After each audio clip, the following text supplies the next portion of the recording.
And then now it is a good friend of hers, actually, that just lost her damn job, bruh. Yes. The WNBA is reportedly silencing critics of Caitlin Clark. Cindy Brunson, a vocal detractor, was fired from the Phoenix Mercury broadcast team, removed from all broadcasts. This move sparked controversy, raising questions about the league's response to negative commentary. Brunson's past actions toward Clark are now under discussion. Is this censorship or justified action? I'm telling y'all right now, you gotta pay close attention to what is happening in the W, dog. I spoke about this a few weeks ago. Seemed like every person that wronged Caitlin Clark in some way, shape, or form is no longer employed, is no longer in this damn league. The WNBA is reportedly cleaning house, firing voices critical of a prominent player. This follows the recent dismissal of Sheryl Swoopes from the Dallas team. Further details are promised in a video. The video suggests this is the start of a larger shakeup, and viewers are encouraged to comment on whether they agree with the firings, specifically addressing Sheryl and Cindy. If you're a Caitlin Clark fan, subscribe our channel and drop a CC 100% in the comments below. What else is not there? Look at Kennedy Carter. Kennedy Carter's going on streamer podcasts as of right now to try to get back in the W, bro. I mean, she's trying anything to be relevant. The WNBA might be taking action against constant negativity targeting Caitlin Clark. This recent firing of another critic, following the dismissal of others, suggests the league recognizes that damaging rumors hurt not only Clark, but the league's image, and potentially its bottom line. Evidence is accumulating. Well, guess what, guys? The proof was in the pudding, because I'm here to tell you she ain't got no damn job right now, and she's going to be going on Gilbert Arenas probably for her next employment. Cindy Brunson, a familiar voice in WNBA broadcasting for the Phoenix Mercury, was known for her professional commentary. However, Caitlin Clark's arrival seemed to shift Brunson's approach. Her analyses transitioned from objective observations to a more personal, antagonistic tone. While a household name isn't necessary for expertise in broadcasting, Brunson's career was built on commentary. But recent criticisms toward Clark suggest a departure from that established role. This change is notable within WNBA circles. I applaud the accomplishment, but it can't truly be appreciated. Not only, you can't truly be appreciated. She showed up to a Caitlin Clark game wearing Sheryl Swoopes shoes. Like, she is as big, like, even looking back on it, she is as big as of a Caitlin Clark hater as the situation began with Brunson's unusual obsession with undermining Clark's collegiate scoring record. Rather than celebrating this significant milestone, Brunson seized every chance to cast doubt on it, frequently promoting Sheryl Swoopes' achievements as more valid. This wasn't a mere offhand comment, it became a repetitive theme in her commentary, a strategic move to belittle Clark's accomplishments before she even stepped onto a professional court. However, Brunson's efforts didn't stop with Clark. She also unsettlingly propagated a narrative that Kelsey Mitchell, the Fever's then-established star, was seeking to leave the team. This assertion contradicted Mitchell's own affirmations and actions, which demonstrated her dedication to the franchise. Brunson seemed intent on creating unnecessary drama and division, potentially harming team chemistry during a crucial season for the Fever.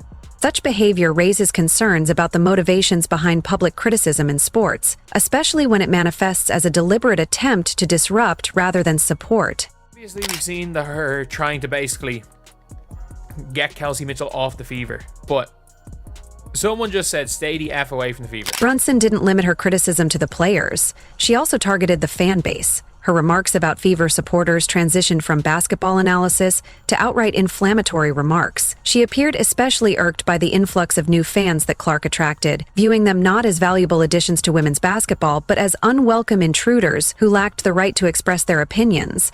This attitude not only undermined community support, but also highlighted a troubling divisiveness in basketball culture.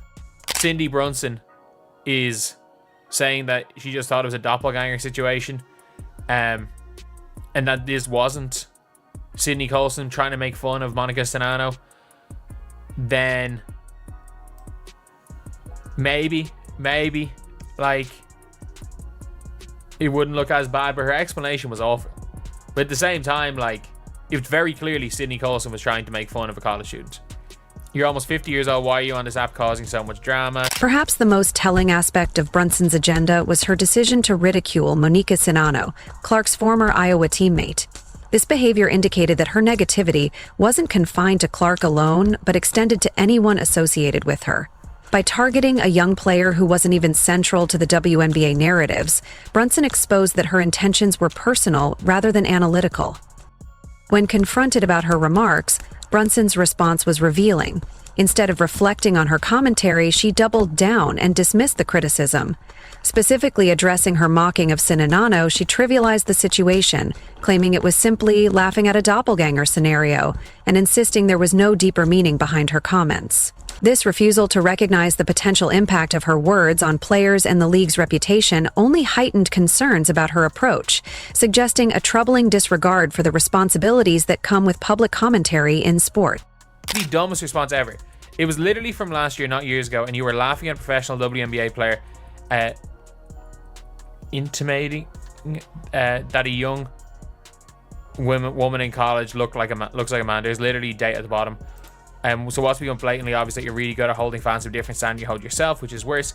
And this would be like, she probably could have explained herself better, but like, and in fairness, she did say in hindsight she didn't. But this is the worst tweet. The pictures look like a doppelganger situation. I'm sorry that's not good enough for you, but that's the truth. And the college player was a grad student who was... What the hell does that have to do with anything? The similarities between Brunson and Swoopes are notable. Both are respected figures in women's basketball who appear threatened by Clark's rapid ascent. Their reluctance to embrace the evolving dynamics of the WNBA is evident. As one source remarked, Brunson has gone full Sheryl Swoopes, alluding to Swoopes' struggle to adapt, which ultimately hindered her legacy. This pattern of resistance highlights a broader challenge within the league, illustrating how established players must navigate change to remain relevant in the sport. On full Sheryl Swoopes, and that's not good. It's not good for basketball, it's not good for the Phoenix Mercury, it's not good for her own career. And I do hope that she just deletes the Twitter app. And that is what I've said to Sheryl Swoopes. If you are Cindy Brunson, delete the Twitter app right. What makes this situation particularly concerning is that it wasn't merely a series of isolated incidents or occasional lapses in judgment. Brunson engaged in a systematic effort to undermine a player's credibility within the league. In any professional sport, there is room for constructive criticism and analysis, but when that criticism morphs into a personal vendetta, extending beyond the individual player to include teammates, their organization, and the fans, it crosses the line from professional commentary into something far less acceptable. To their credit, the Mercury organization ultimately recognized the damage Brunson was inflicting. Her remarks were not only hurting Clark, but also harming the Mercury's brand and, by extension, the entire WNBA. In a league striving for growth and mainstream visibility, retaining someone on the payroll who appeared intent on diminishing its star players made little business sense. The need to foster a positive image and nurture relationships is crucial for the league's future.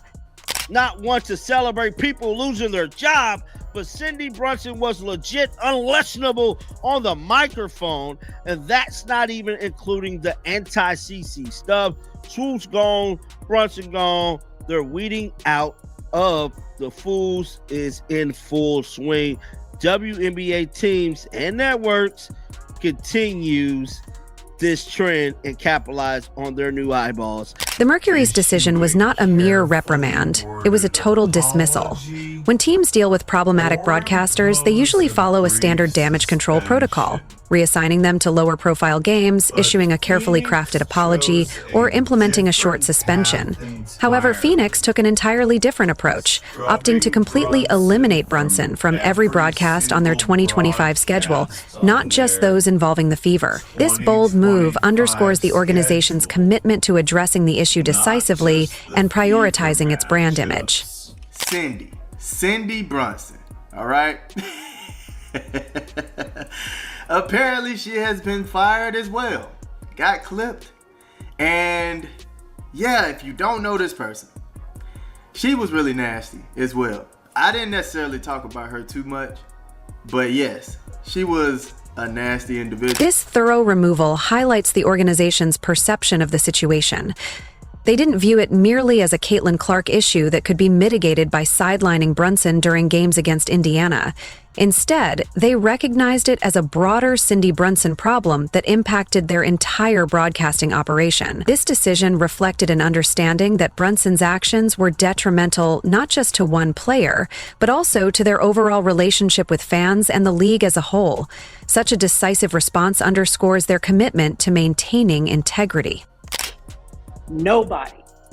Skip Bayless, to his credit, he knew who Lindsay Whalen was, he knew who Maya Moore was, wanted to have a conversation. So the fact that Stephen A is using my sister Sheryl Swoopes for clicks and likes is horrifying. And I implore everybody that can hear my voice to push back on Stephen A and say, why won't you have Sheryl on? Why won't you have Monica McNutt back? Because they called him out. He just doesn't want to face the truth, and he wants to line up in the narrative behind everybody else that Caitlin Clark came down the mountain with tablets in her hand to save the WNBA. What stands out is the timing of the Mercury's announcement. They chose to wait until the conclusion of the 2024 season before making their decision, indicating this was not a hasty response to a singular inflammatory remark or a reaction driven by public outcry. Instead, it points to a thoughtful, measured assessment of Brunson's overall effect on their brand. The organization took the time to evaluate the situation comprehensively, crafting a strategic decision away from the pressures of an active season, demonstrating a commitment to long-term integrity and reputation. Here's a news flash. The W didn't need saving. It just needed promotion. The product has never been the problem. It has always been the promotion. And part of the problem comes from the fact that Stephen A. Smith makes more money than God. So when it came to showing games at different times of the day and getting advertisers to line up, they had to pay Stephen before they could do right by the WNBA at ESPN, which is why ESPN lost out on this new multi-billion-dollar deal that involves 3 different platforms outside of ESPN. I just wanted to get that off my chest. The announcement regarding Brunson was remarkably understated, with her name quietly disappearing from the Mercury's broadcast lineup for 2025. There were no flashy press releases or public explanations, just her absence. This discreet approach implies that the Mercury aimed to move forward without attracting further attention to the controversy, framing it as a business decision rather than a public spectacle. Fan reactions throughout the season were undoubtedly a significant factor in this choice. Social media was rife with backlash against Brunson's comments, with viewers increasingly vocal about their dissatisfaction.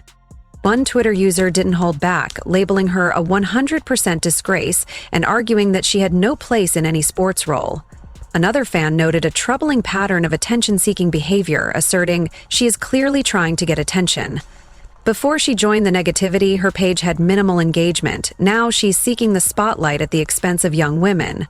This criticism highlighted how her actions were perceived as detrimental to the younger generation, prompting calls for the Phoenix Mercury to feel ashamed of their association. The collective dissent from fans underscores the broader implications of Brunson's behavior and its impact on the organization's reputation and fan relations. So, would you say you're protecting or helping Caitlin Clark with this type of statement that you dropped last year? How about you press Sheryl Swoopes to do the right thing and stop picking on Caitlin Clark? Stop saying nonsense about Caitlin Clark. Stop the race hate with Caitlin Clark. You so ready to press somebody, press your friend. The complaints weren't isolated. Instead, they generated a significant wave of negative feedback, exerting considerable pressure on the organization to respond. When fans began tagging the team's account to voice their embarrassment regarding the broadcaster, it signaled a serious issue that no sports franchise could overlook. Behind the scenes, it's likely the Mercury experienced pressure from various sources. Although the specific details of internal discussions remain confidential, the thoroughness of their response indicates that the concerns went beyond just fan reactions. The WNBA itself prioritized safeguarding its image and the appeal of its emerging stars, while sponsors likely expressed their discontent with commentary that jeopardized one of the league's key attractions. Seems like the WNBA is listening to the fan base, right? Not just going after podcasters or just YouTubers, but going after the ones that are tied into the WNBA media. And I'm glad to see this, man. I'm glad to see them cleaning it up. Because last year was abysmal, man. Was abysmal. I mean, you had asinine take on asinine takes, all right? And it really had nothing to do with basketball. They just hated this woman. Hated this young lady, man. And it was ridiculous. The Mercury's decision aligns with the WNBA's broader efforts to address toxic behaviors within the league. The formation of a task force dedicated to combating hate in women's basketball reflects a shifting attitude among the organization's leadership. Brunson's removal is not an isolated event. It represents a larger transformation in which disparaging commentary toward the league stars is increasingly seen as unacceptable. What makes this move particularly noteworthy is the decisiveness behind it. The Mercury did not seek a middle path or implement a minimal punishment. Instead, they opted for a comprehensive approach, clearly signaling to fans, players, sponsors, and broadcasters that certain behaviors carry consequences. This action was not an attempt to stifle criticism of Clark or any athletes. Rather, it focused on upholding professional standards within their broadcasting team. By doing so, the Mercury emphasizes a commitment to respect and integrity in all aspects of the league. Mercury revealed a revamped 2025 local broadcast lineup without any mention of Cindy Brunson. The Mercury's bold move prompts an intriguing question. Was this solely a decision made by the team, or does it signify a broader, league-wide initiative? It seems another significant shift has occurred, hinting at a comprehensive effort to address issues throughout the organization. This time, it involves none other than Clark's most outspoken critic, indicating that the changes may extend beyond just one team. The implications for the league as a whole could be substantial. Looks like the Dallas Wings have left off Mrs. Sheryl Swoopes on the broadcasting team for the 2025 season. If you guys remember, Sheryl Swoopes, she was on the broadcasting team last year, right? The Dallas Wings' decision to remove Sheryl Swoopes from their broadcast team initially appeared to be an isolated incident of a single organization taking a stand. However, recent developments suggest a more coordinated effort is underway within the league. In a move that has sent shockwaves through WNBA media circles, Swoopes has been quietly removed from the league-sponsored Queens of the Court podcast. This is not mere speculation. The podcast cover art has been updated to exclude her image, and her name has disappeared from the credits of recent episodes, indicating a significant and deliberate shift in the league's approach. But now there's a story that goes with it. It looks like they booted Swoopes from the Queens of Court podcast.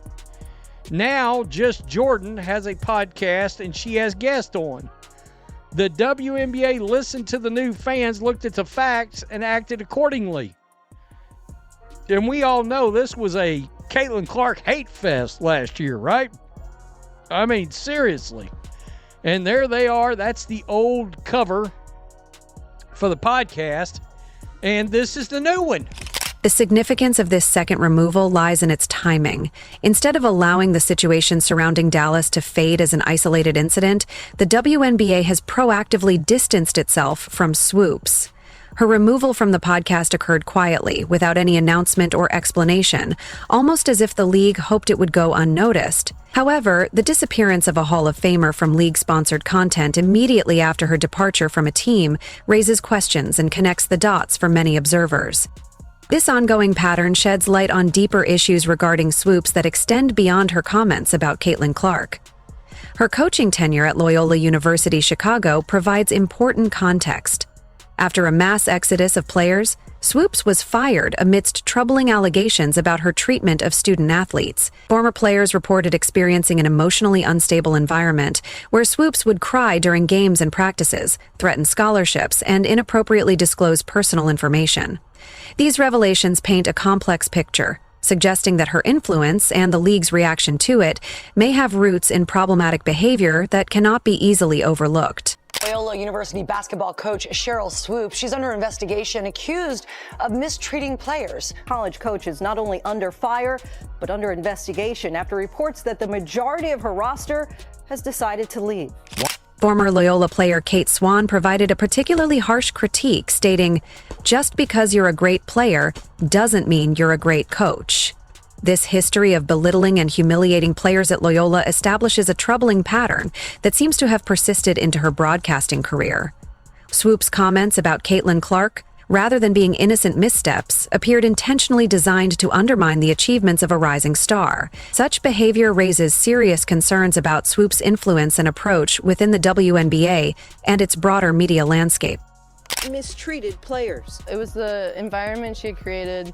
I was belittled, humiliated, made to feel extremely small. Head coach since 2013. Last year, 5 of her players reportedly transferred to different programs. And this year, a reported 10 of the team's 12 players aren't planning on coming back. Recall the comments Swoopes made about Clark being in her 5th college season when it was actually her 4th, or the outrageous assertion that Clark took 40 shots per game. When Swoopes dismissed Clark's record-breaking performances by questioning, "So is it truly a broken record? I don't know. I don't think so." It wasn't merely criticism. This pattern of remarks appeared to be part of a calculated effort to undermine Clark's legitimacy as an emerging star in the sport. Bring back Caitlin. If you're going to break a record, to me, if it's legitimate, you have to break that record in the same amount of time that that player set it. Okay. Right? So if Kelsey Plum set that record in 4 years, well, Caitlin should have broke that record in 4 years. But because there's a COVID year and then there's another year, you know what I mean? So she's already had an extra year to break that record. So is it truly a broken record? The concurrent removal of both Swoopes and Brunson from their roles indicates a strategic decision by the league. 2 former players, 2 broadcasters, and 2 outspoken critics of Clark are now both out, suggesting that the likelihood of this being mere coincidence is almost non-existent. While the WNBA hasn't made explicit declarations regarding the need for professionalism in broadcasting, their actions are revealing. By eliminating voices perceived as harmful to their rising stars from team broadcasts and league-sponsored content, the WNBA is sending a clear signal about the kind of commentary it wishes to promote. This intentional move demonstrates the league's commitment to supporting its emerging talent and safeguarding the integrity of its brand. Are dropping. First, Sheryl Swoopes, now Cindy Brunson. Who else of the Hatelins got the axe this season? So, you mean to tell me that the NBA, and by default trickling down, as in Adam Silver probably called Kathy Engelbert and said, "You know what we're going to do here? We're not going to have all this hating on the player I did a video on earlier, the women's player, the female player that is second in NBA jersey sales." This coordinated effort indicates that WNBA leadership is actively working to shape the public perception of its players, especially its star athletes. The league appears to understand that safeguarding players like Clark goes beyond ethics. It's also about securing their investment in the sport's future. When a rookie sensation generates record viewership, merchandise sales, and mainstream attention, it's detrimental to allow broadcasters to question her legitimacy. The pressing question now is who might be next? Are other broadcasters who have been critical of Clark reevaluating their stance? Has a new standard for commentary been established? The message is apparent. Criticism must be fair, accurate, and professional. Otherwise, there may be consequences for those who stray from this guideline. Somebody got the memo about revenue. And this is a good look. It is. I'm not going to act like it's not. Sounds like the league's getting more professional, getting rid of the clowns. G-Unit pointing it out. NBA would increase the WNBA's revenue sharing pie, but it would insist on having say in who the WNBA uses as their mouthpieces. G-Unit, pretty smart on this one. Maybe broadcasters realize the Caitlin Clark fan club has the biggest fan base. Just hope the replacements are more unbiased. The numbers speak for themselves. The 2024 WNBA season achieved record-breaking viewership, and it's no coincidence this coincided with Caitlin Clark's rookie year. The league is finally recognizing what fans have long understood. Stars like Clark aren't merely players, they represent the future of the sport. By severing ties with negative voices like Brunson and Swoopes, the WNBA is delivering a definitive message as it approaches 2025. The era of undermining rising stars is over. Women's basketball deserves better, and it's finally moving in that direction. If you support these decisions, feel free to share your thoughts in the comments. If you're excited to see Caitlin Clark back on the court, type CC in the comments. If you enjoyed, leave a like and subscribe. More videos are on screen now.